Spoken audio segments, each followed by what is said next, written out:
E vem Ganso, ponta esquerda, rolou, Soteldo entrou livre na área, vai pintar mais um. Rolou pra trás, o toque é gol!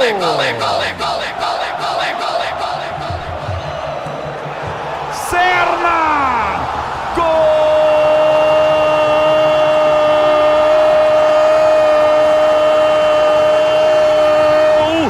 do Fluminense!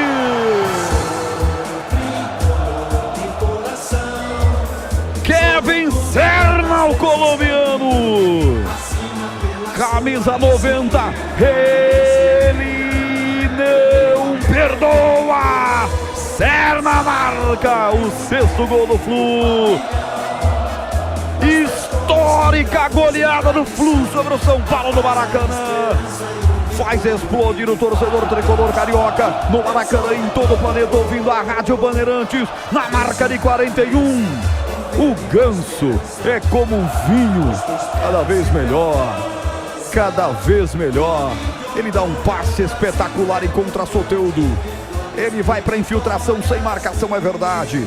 Ele dá uma assistência absurda para Serna, que contra os péssimos zagueiros do São Paulo não tem dificuldade para enfiar o pé e vencer esse fraco goleiro Yang. Bola pro fundo do gol do São Paulo. Fluminense arrasador, fatal, letal o Fluminense.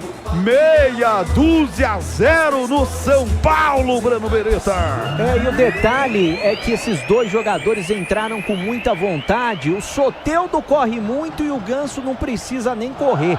E a bola passou pelo pé dos dois antes de chegar às redes. O Serna teve muita tranquilidade. Que passe açucarado do Soteldo. Ele livre na entrada da pequena área. E antes disso, o Rafael Tolói caiu como se fosse um ex-jogador em atividade. Parecia pelada de fim de semana.